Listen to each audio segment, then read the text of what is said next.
It's a privilege, dear friends, to be amongst you in beautiful Alberta again this year as you work hard to learn how to release the society building power of the faith in your respective clusters.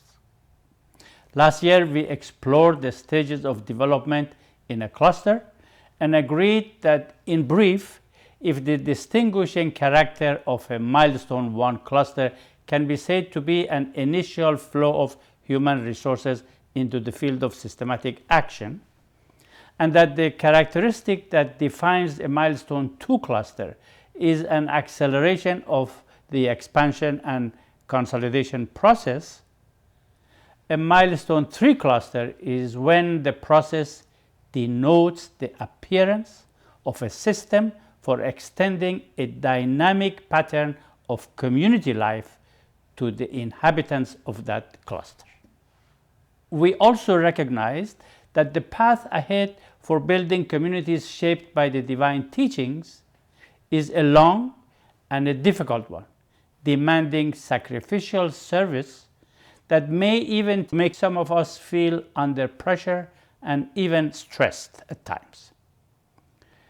But we know well that the knowledge, insights, and skills that we gain through participation in the courses of the Training Institute and our effort to strengthen the Institute process in our cluster can help build our capacity to face the pressure and the stress with the joy that comes from service to humanity. The Res-1 2024 message of the Universal House of Justice gives us the marching orders for the 3rd year of the plan in every cluster. Every paragraph contains a call to action to all concerned, whether registered members of the Baha'i community, whether individuals affected by the vision of Baha'u'llah, or whether souls who are as yet unaware of his message. The Res-1 message describes those involved in the implementation of the divine plan as peace practitioners and as leaven to the world. These powerful observations of the Universal House of Justice, telling us who we are, require us to think and meditate on what the duties of a peace practitioner are and what it means to act as leaven to the world in our efforts to bring about the transformation intended by Baha'u'llah.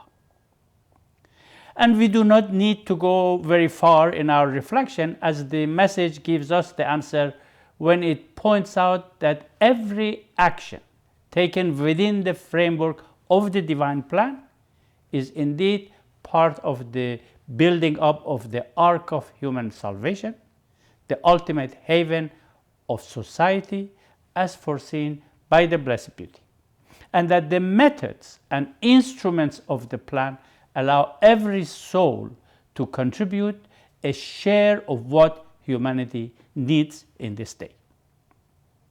As the conditions of the world grows more desperate, the House of Justice says it demands from every conscientious soul a response and assures us that the prosecution of the 9-year plan is the means by which long-term constructive processes unfolding over generations are being set in motion for the betterment of the world in every one of our clusters.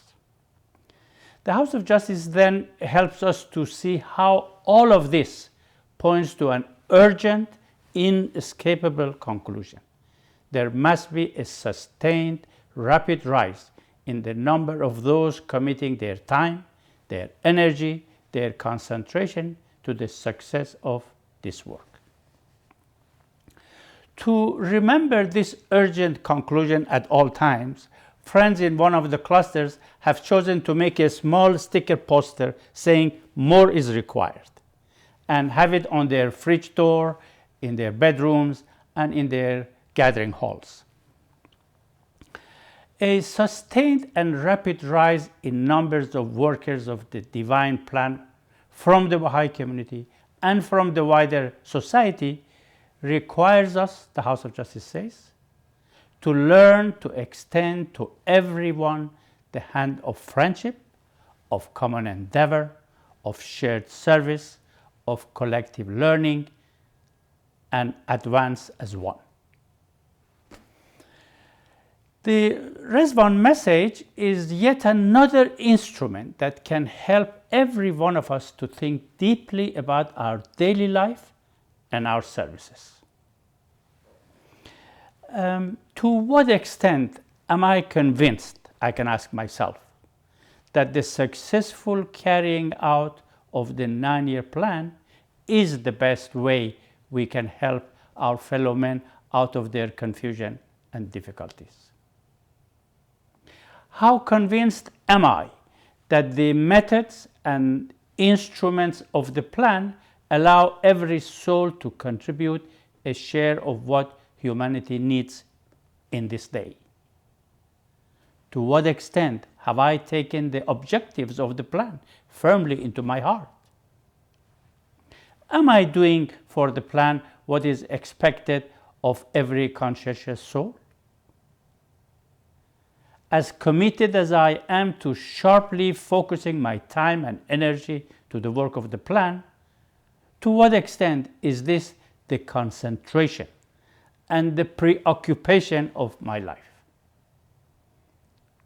Do I consider the implementation of the 9-year plan as a common endeavor, a shared service, and a collective learning process with all those around me?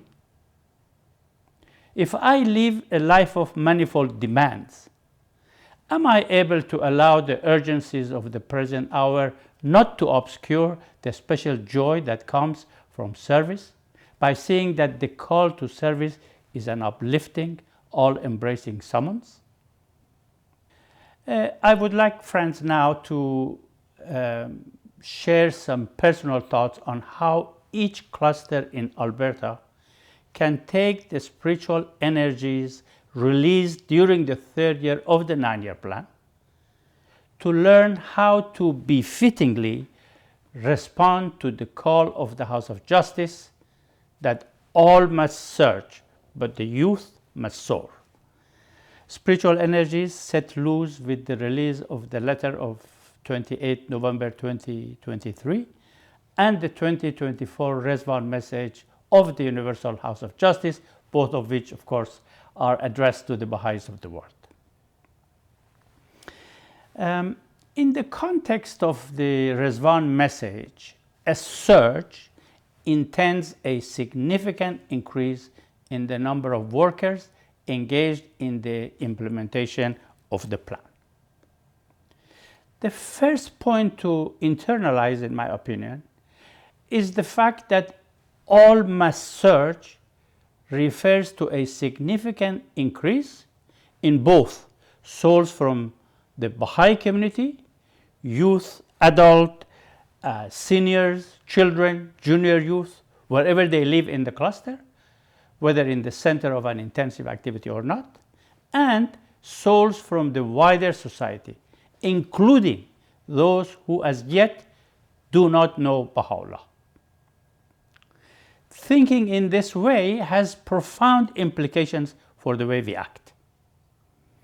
The task of learning to translate the divine teachings into reality is given by Baha'u'llah to the peoples of the world. The mission he has given to his followers in this connection is not so much to simply translate his teachings for the peoples of the world, but rather to facilitate their participation in carrying out this task. And you would agree that this perspective goes beyond just adopting an outward-looking approach. It tells us that the social transformations intended by Baha'u'llah will not materialize without the active participation of larger and larger numbers from the wider society. After all, receptivity to the oneness of humanity is on the rise, and most people, once they know, would rather have their lives be less and less affected by the order that is being rolled up and more shaped by the new one that is being rolled out in its stead. Learning how to attract and invite people from the wider society to this work, therefore, should be the focus in every cluster. The key is for us to develop and refine the language with which we talk to people in wider society about the 9-year plan to help them see why they too should be protagonists of this mighty enterprise. The second point about all must search is no doubt to ask ourselves in what growth-related areas of activities can a surge happen. A surge in all types of activities and all at once, though ideal, is not practical. It would therefore surely be helpful to considering what fields of activity can a cluster experience a surge during the 3rd year of the 9-year plan. Growth is organic, and so its surge must necessarily be organic. Learning how to effect a surge in one or in a few activities during the 3rd year of the plan in a cluster will surely help the friends learning how to foster a surge in additional activities in the remaining years of the plan. What is the one line of action in which each of the 3 protagonists can surge during these next 12 months? This can differ from one cluster to another, and the cluster agencies and those in the forefront of the work of the faith, with the help and the guidance of the auxiliary board members, are in the best position to decide what it should be. But to continue on the topic of how to effect the concept of all must search in a cluster, and as an example, I would suggest, based on my experience of a few clusters in Canada, the following lines of action: teaching the faith for individuals, celebration of Baha'i holidays for communities, and putting the learning process in the cluster on a stronger footing for the institutions. Let me say a few words about each of these lines of action and why I'm suggesting them. Teaching the faith through both individual initiative and collective endeavors is essential to the process of releasing the society-building power of the faith. Baha'u'llah enjoins on everyone, without exception, the responsibility to teach the faith. The House of Justice clarifies that teaching the faith embraces many diverse activities, all of which are vital to success, and each of which reinforces the other. I like to think that every Baha'i knows the importance of teaching and the consequences of not teaching. Every believer has an affiliation towards teaching the faith to others, and it is therefore easier to think of teaching as a field in which all must search. Universal participation in the teaching work will cause immense blessings to descend upon everyone in the community, and indeed to the entire population within the cluster. A surge in teaching will no doubt contribute significantly to the strengthening of the training institute, the institute process, and to growth in general.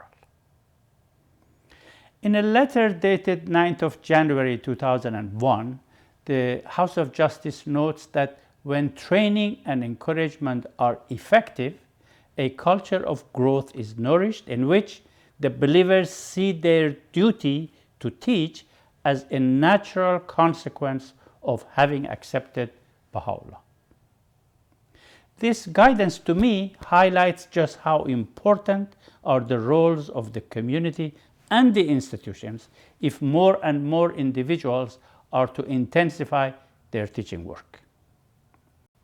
What training and what encouragement and support would help create a surge in teaching and cause a culture of teaching to prevail in a cluster? This is a subject of deep reflection and thought for every cluster, in my opinion. How prepared are friends to introduce the faith to those around them? including to those who have an aversion to religion? Do we know of an effective way of inviting people to the Training Institute courses? How effective are we in encouraging everyone to teach the faith? To develop a practical plan of action which will see a surge in teaching within this year, it may be useful to consider what would indeed constitute a surge in teaching in a cluster.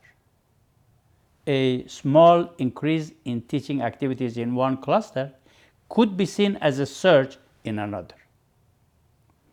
Once the scope of a surge is defined in a cluster, it would be useful to translate this into an approximate number of friends who would be engaged in this work. What such a plan of action will look like is obviously going to be different from one cluster to another, and it is best decided upon by the cluster agencies in consultation with those in the forefront of the work of the faith at the cluster level. The thoughts I share here for such a plan are offered only to make the points that, in my opinion, efforts for a surge in teaching should go beyond general appeals and a universal emphasis on the importance of teaching. A well-conceived plan of action is needed. Such a plan of action could, for instance, consist of some of the following steps and more. 1. Prepare a brief compilation on teaching to cover not only the importance of teaching, but also why the peoples of the world have the right to hear the message of Baha'u'llah. The format of the compilation should not be for the bookshelves, but for hanging on fridges or in other accessible spots in home.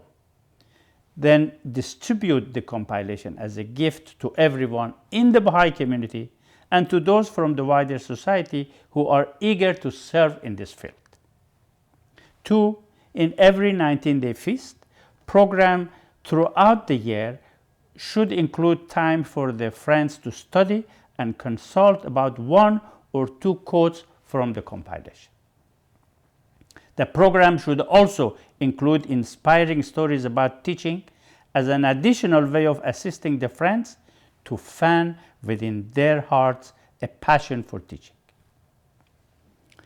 3. Make use of the compilation to the extent possible in home visits. 4. Share with the community whatever learning is already available on how to invite people from the wider society to the study of Book 1. For those interested, arrange for a study of Book 6 of the main sequence of the Training Institute materials. 6. Plan the expansion phases of the cycles of growth and other collective teaching endeavors ahead of time and in coordination with an adequate number of interested friends to be free and prepare for their participation. 7. Identify specific needs of the various age groups, adults, young mothers, seniors, etc., in terms of encouragement and support. Invite an assistant to the auxiliary board member to accompany every 5 or 10 friends participating in the search, providing supports of various kinds as needed. Assistant could also be asked to help the friends to reflect periodically on effective ways of teaching the faith in different parts of clusters, and to be occupied in an ongoing process of learning about what is most effective way of teaching in the place where the friends live. 9. Inspire and assist children and junior youth to see themselves as teachers of the faith and to invite their age-mate friends to the children classes and junior youth groups they themselves attend. Encourage senior citizens who are eager to know how they can serve to talk to their children and grandchildren. 9. Support firesides to become increasingly coherent with community building efforts. 10. if needed, make supplementary teaching materials available in the cluster. 11. Arrange reflection meetings for the cluster agencies to review the progress being made in teaching.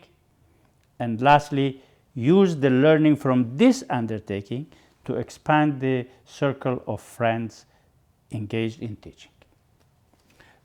These were just, friends, a list of things that can be done. Less than this or more than this may be needed in every cluster, but the idea is a plan of action to create a culture where everyone will feel responsible to teach as a result of his or her recognition of Baha'u'llah. The line of action for the community, as I mentioned, that a surge can be seen during the third year of the plan, is celebration of Baha'i holidays. Let's just think. The pattern of spiritual and social life taking shape in clusters involves study circles, children classes, junior youth, devotional meetings, home visits, other teaching efforts, and reflection meetings, as well as holiday observations, 19 days feast, and other gatherings. All these provide abundant opportunities for engagement, consultation, hence experiencing and learning that which will need to change in personal and collective understanding, in action, and ultimately in bringing about the transformation intended. The community, therefore, as a protagonist of the plan, can and should contribute significantly to growth. A vibrant community life is among the elements mentioned by the House of Justice as contributing to growth.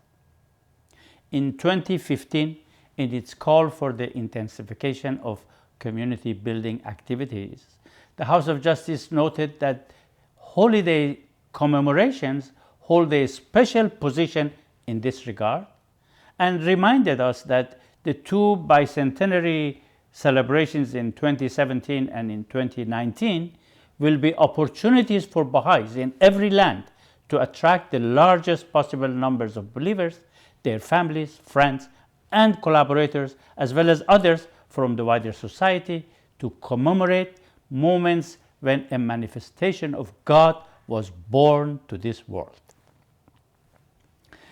And in 2019, following the worldwide success in the commemoration of these twin holidays, the House of Justice wrote, "We urge everyone to hasten now and gather again to reflect and to consult and to determine how best to apply in each unique setting all that your experience has taught you." Here, the House of Justice is pointing to the value of facilitating the participation of large number of people from the wider society in our commemorations of Baha'i holidays. A surge or a significant progress in this line of action is, in my opinion, one of the easiest lines of action for any cluster to try during this year. But consider the change in our way of commemorating Baha'i holidays when we regard them as being not just for the Baha'is, but for everyone in the cluster who is attracted to the vision of Baha'u'llah. Inviting people around us to the commemoration of Baha'i holidays gives us an opportunity to make it possible for a large number of people to taste the dynamics and the sweetness of a vibrant community life. However, for this to materialize systematically in every cluster, we must pay attention to a few things. The first of these may well be the need to learn the right language to use. Consider the language used by the House of Justice when it refers to the twin birthdays as moments when a manifestation of God was born to the world? How inclusive that is. Think about the beautiful approach we should take to describe other Baha'i holidays using similar language. As for the program for these observations, the House of Justice assures us that the tablets recited and the prayers, stories, songs, and sentiments voiced stir the heart and fill the soul with awe and wonder. But special considerations regarding the program's content may also be necessary depending on the local circumstances. The participation of children, as well as aspects of the program that emphasizes unity in diversity, will surely lift the spirit.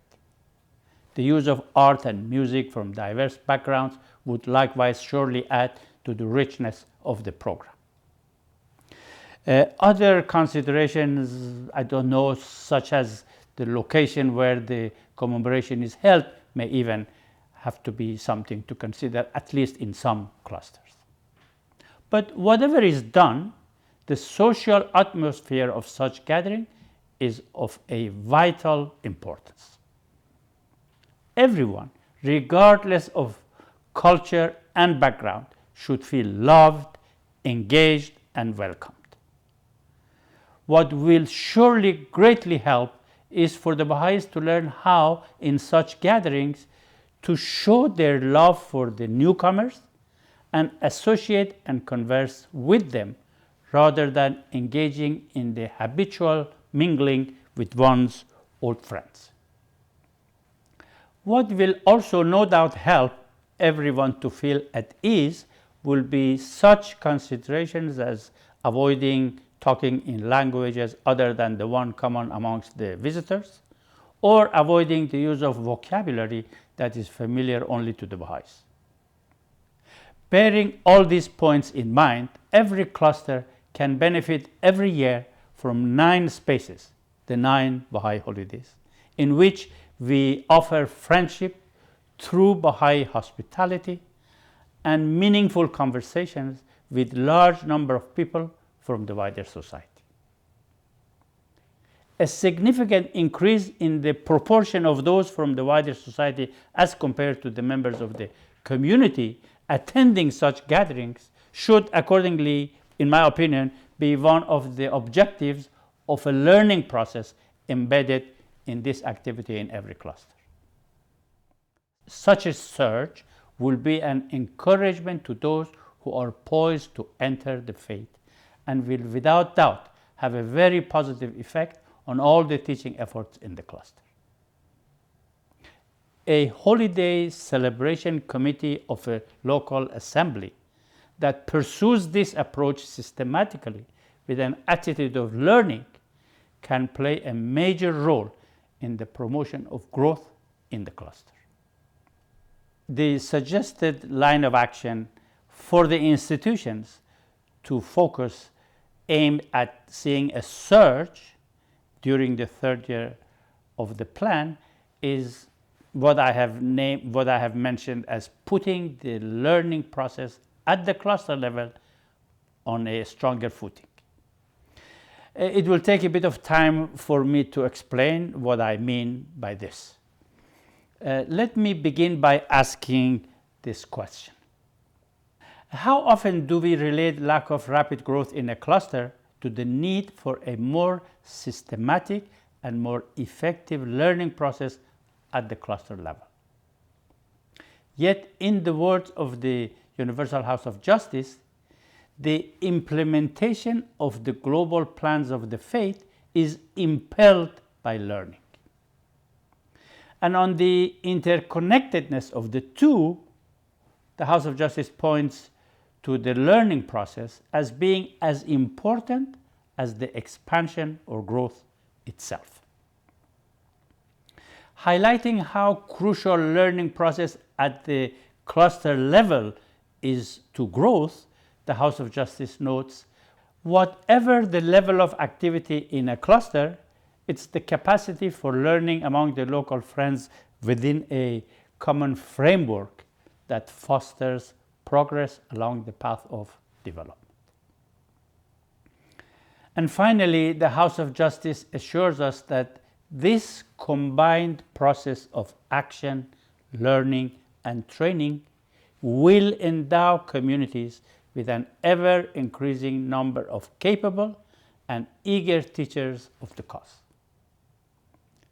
It is with this in mind that I believe we will do well everywhere if in the third year of the plan we examine the learning process at the cluster level and see how it can be moved even an inch towards a stronger footing.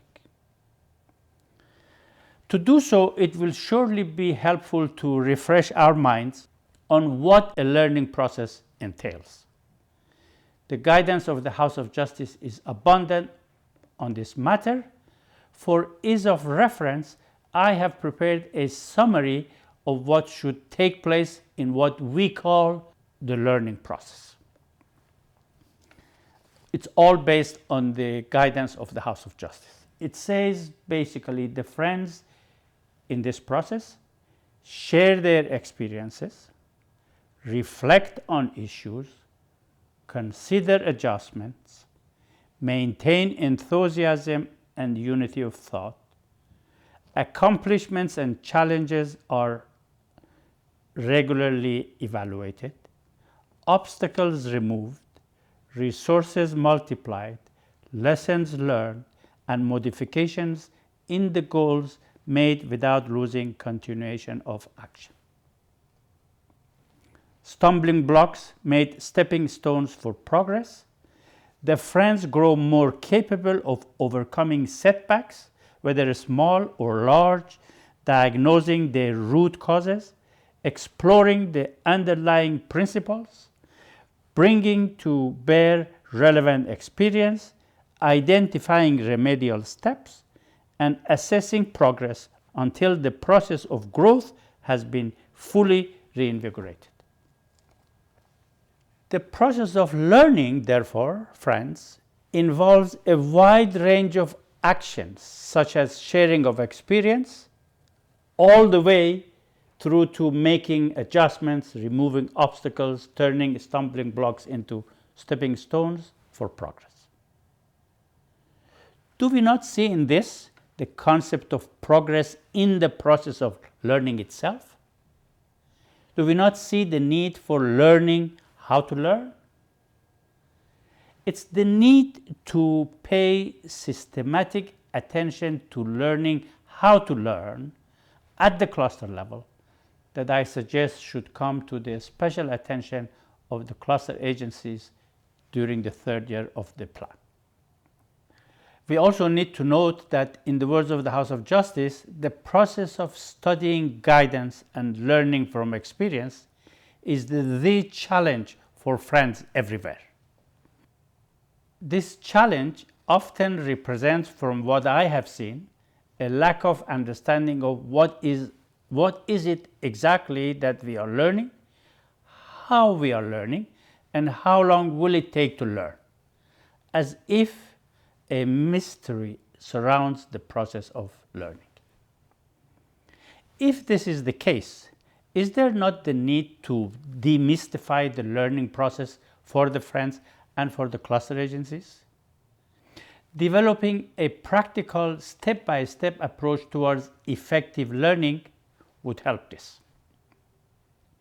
It is therefore essential, in my opinion, that at the cluster level, we from time to time ask ourselves how effective we are at putting into operation an effective, systematic learning mechanism.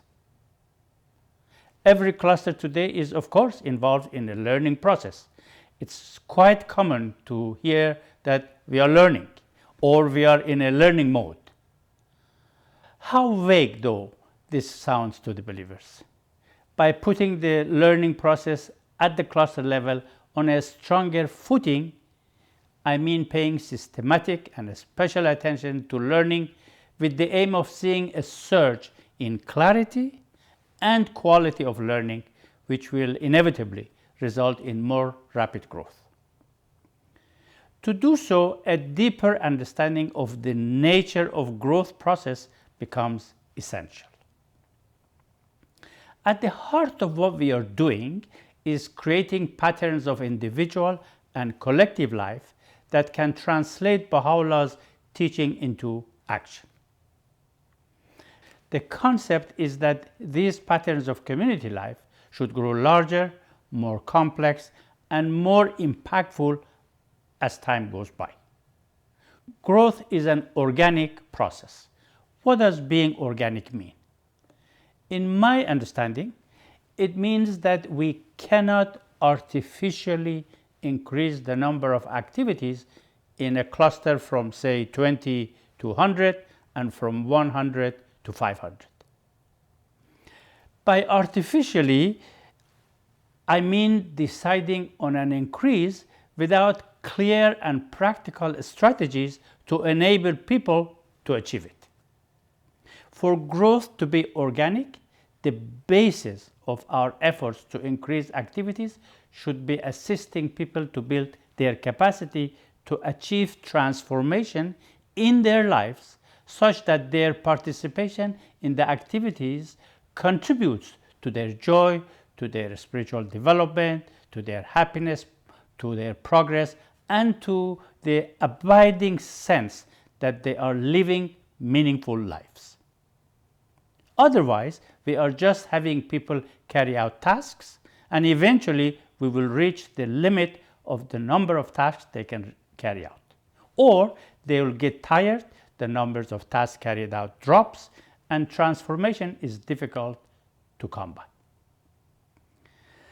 Setting goals is, of course, essential for progress in increasing activities, but the way of achieving goals must be based on capacity building. And this is logical because there will always be things that the workers of the faith in the cluster know how to do and things that they do not know how to do. Friends must learn how to do what they do not know how to do. It is illuminating when a cluster keeps regular records of what the friends have already learned and what they are currently learning.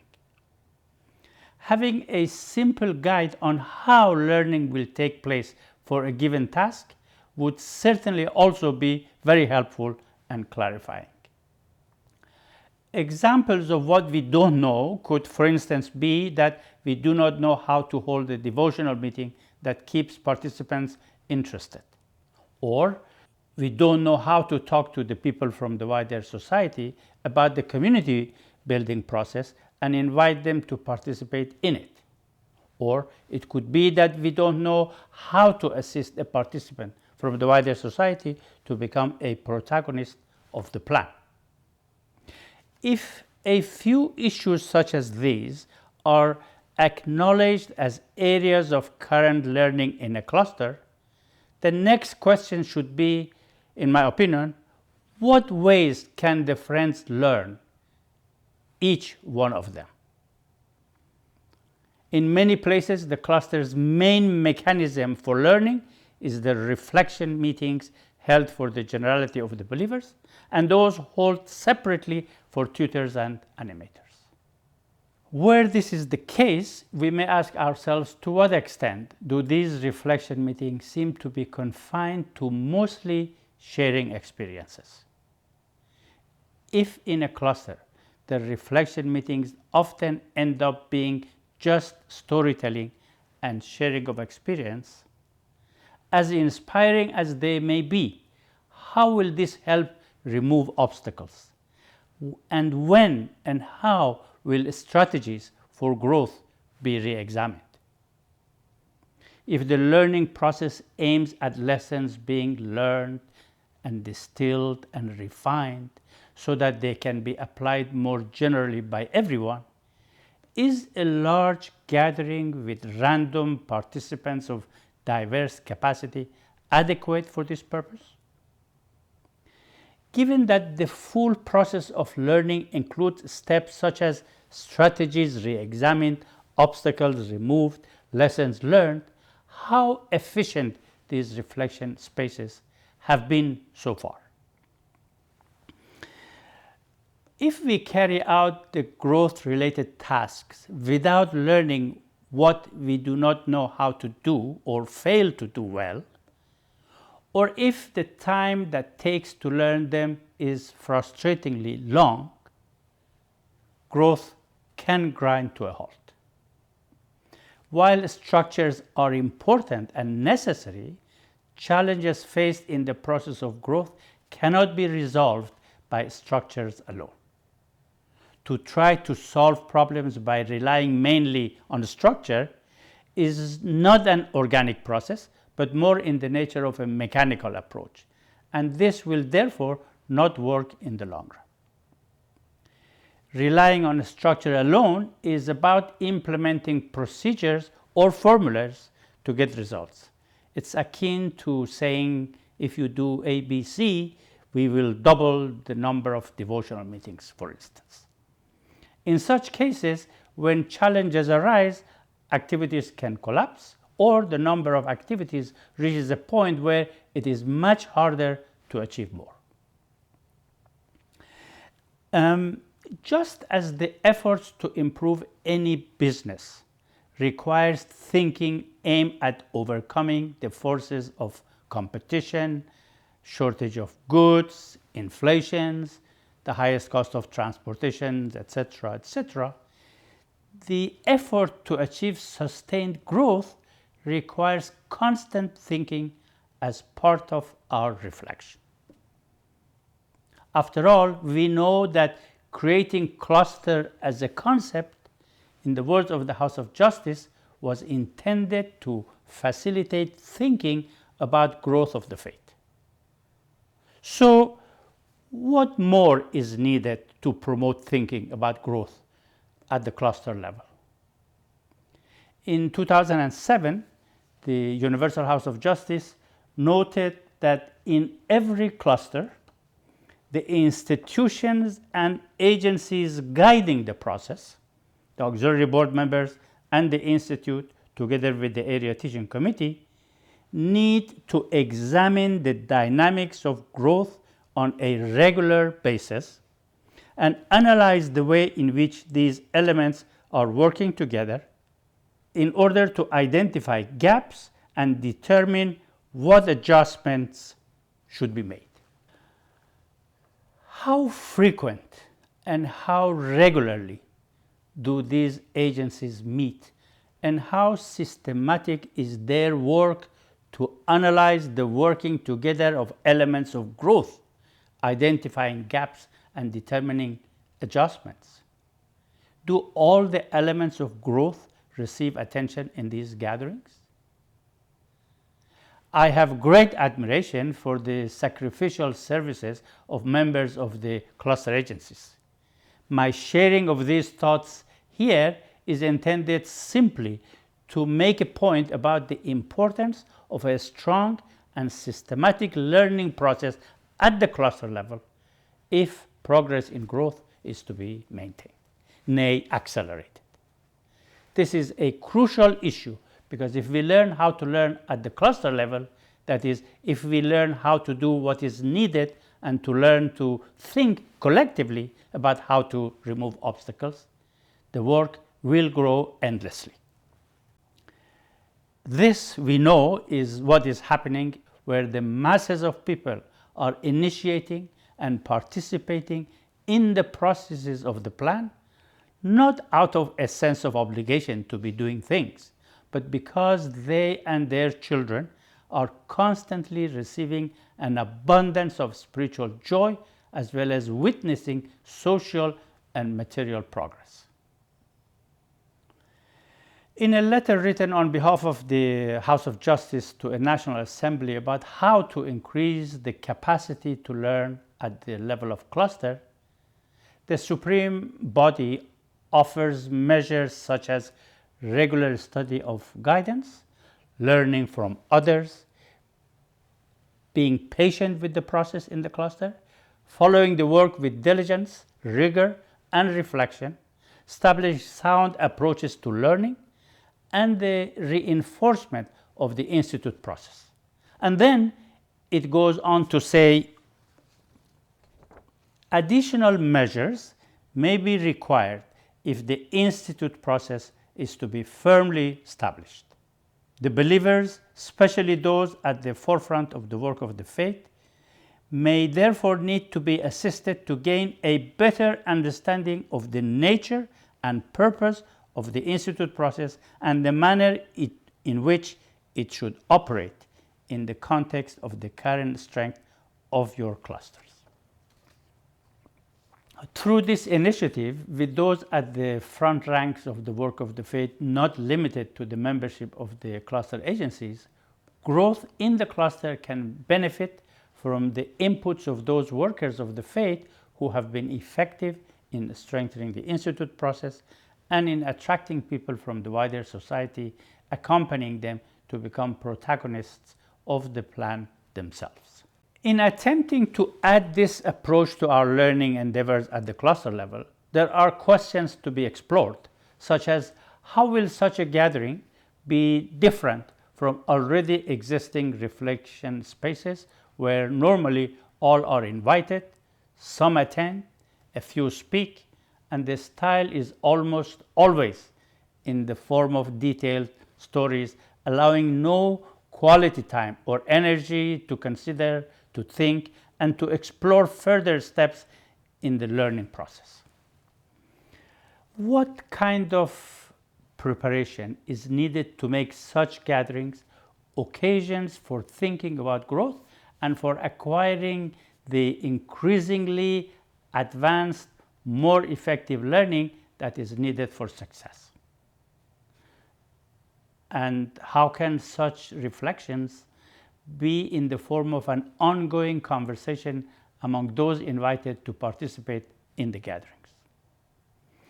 My personal understanding of a few clusters in Canada with which I am familiar is that growth-related challenges could be essentially challenges of learning and thinking collectively about growth at the cluster level. Yet there is a tremendous amount of thinking about growth at the international, continental, national, and regional levels. There are also continuous efforts and collaborative endeavors at the level of regions and subregions to create structures, instruments aimed at strengthening the training institute, to accompany the area teaching committee, and for thinking about growth in the clusters. However, in my opinion, none of this supersedes the importance or diminishes the value of the friends at the cluster level to think about growth themselves. Let us be mindful of the guidance of the House of Justice that says whatever the level of activity in a cluster, it is the capacity for learning among the local friends within the common framework that fosters progress along the path of development. Efforts to put the learning process at the cluster level on a stronger footing, particularly where the cluster has passed milestone 3, will vary from cluster to cluster. In many, it may realistically mean taking simple initial steps towards exploring and acting upon questions such as these. Is there a clear understanding among the friends in the cluster about what they have learned so far and what they are learning currently? Have these been documented? Do the friends know of the existence of channels for sharing experiences and knowledge generated within the cluster? How often does the community hear the lessons learned in a distilled and refined form such that these can be readily applied? Are there particular growth-related challenges that have been objects of learning for a long time? Do the cluster agencies regularly meet to think about growth? What role do those in the forefront of the work of the faith play in thinking collectively about growth? In what space or spaces does collective thinking about growth take place? Do the reflection spaces at the cluster level provide opportunities for serious thinking about growth? To what extent are such reflection gathering places where those who have the capacity to think about growth can do so effectively and collectively? Is it realistic to think that individuals by themselves can expand their learning from stories they hear? Whatever the conclusion to the foregoing, there is one other step that I would like to suggest towards more systematization of the learning process in a cluster. And that's this: choose one issue that it is believed the friends do not yet know how to address effectively.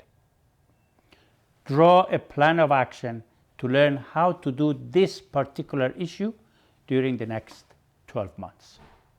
If, for example, the issue is how to effectively attract and invite people from wider society to the Training Institute courses, think about a simple plan of action to learn about it. I don't have adequate practical experience in this, but an approach such as the following can serve, in my opinion, as an example, only as an example of what I'm trying to convey. Invite 20 or so friends with various levels of experience in the community building process to participate in the learning.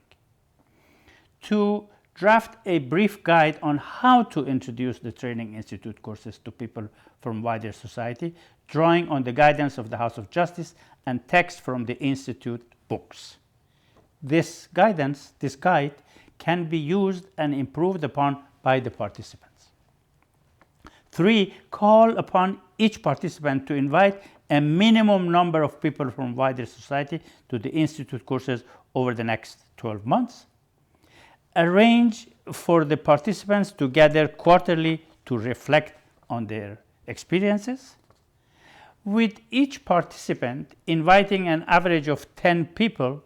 At the end of the year, the experience of contacting or inviting 200 people can be reviewed, analyzed, and lessons learned identified, distilled, refined, and shared for general use in the cluster. With this initial learning having already been gained, the process of extending such invitations will continue to be honed. Having shared, dear friends, some thoughts on how each protagonist of the plan may approach their initial response to the call, all must search, I would like to say a few words on the call that youth must soar. What does it mean to soar? To soar is to fly, rise, and ascend. Certain conditions are needed for a kite to soar. Adults, communities, and institutions should all feel responsible for creating the right conditions and atmosphere for youth to be able to soar. Creating these conditions is a vital objective of learning for every cluster, particularly those that have passed milestone 3. The youth clearly see that the world cannot continue much longer in its current order. Youth appreciate the fact that though the scroll of the past is given to them to read, they have also been given a blank scroll upon which to write the future. The concentration of one's life on the betterment of the world, as the Universal House of Justice calls for, can be achieved more easily by a large number of youth. You have already achieved wonderful results in Alberta, and your learning must now, in my opinion, focus on how to expand your youth movement. And for this to happen, youth must be fully involved in this learning. The soaring of youth should not be something that adults do. Rather, it is something that the youth themselves, using the guidance of the House of Justice, plan and carry out with the full support of the community and the institutions. In its response message this year, the House of Justice points to the need for a rapid rise in the number of those committing their time, their energy, their concentrations to the success of this work. This intends the involvement of people from all ages, including youth from both the Baha'i community and the wider society.